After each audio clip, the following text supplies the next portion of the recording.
LJ here, welcome back to my channel. Today we are doing another resin project because it is a Friday. Fridays are resin days.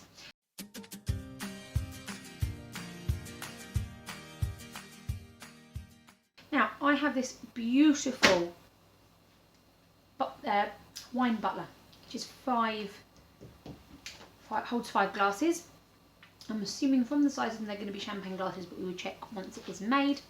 This does have a flower design debossed and embossed into it, which is going to look really, really cute. And we're going to attempt to do that with some colours. I'm thinking we do. I'll think on colours as we go, but I'm hoping to do 3 different colours using the mould as the design.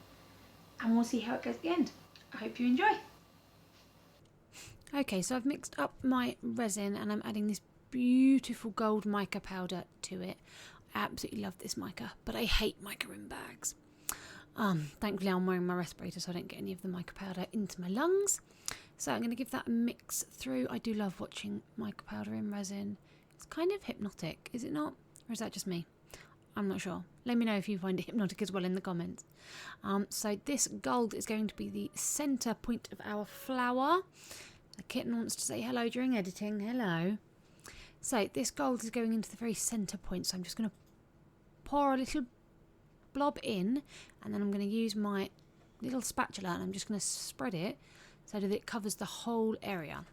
There's going to be gaps at the moment because I haven't put all of the resin in that I'm going to. What I'm doing is spreading it out so it touches every single area. Because the resin, I apologise for my head, the resin will only flow where you tell it to flow.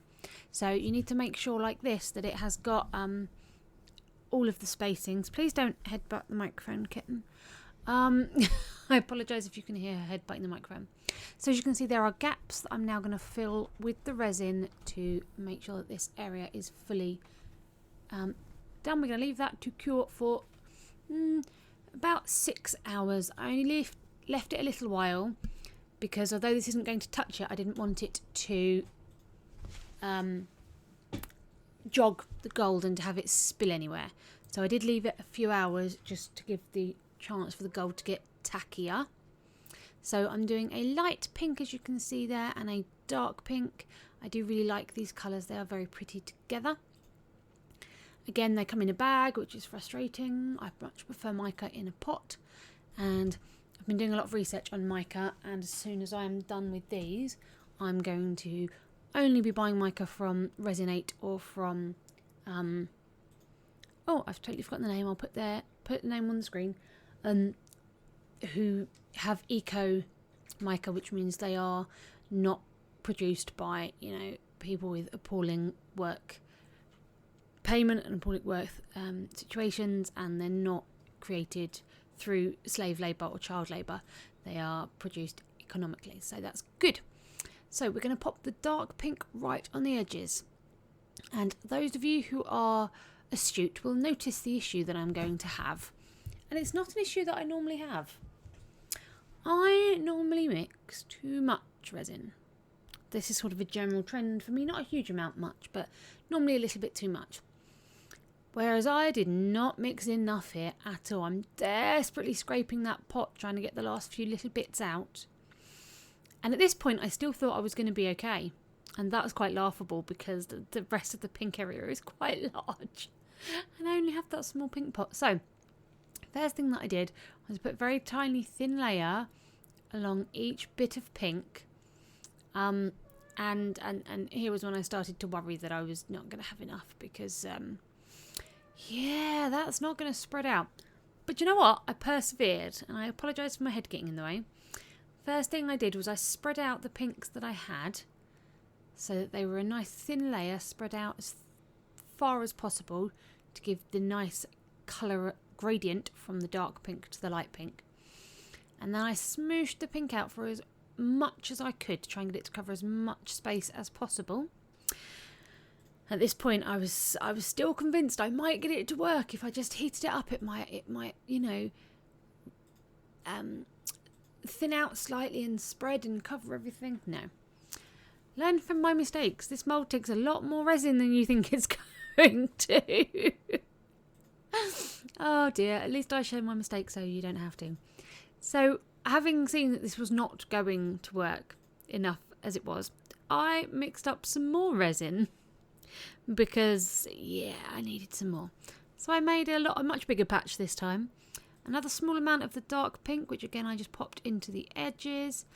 And I did sort of overdo that first pour, so I'm going to have to scoop a little bit of that back up because I did go a little bit over the top there.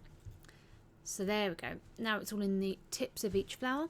And then I did do a bigger pot of the light pink because, yes. And there we go. I'm just going to fill that in now.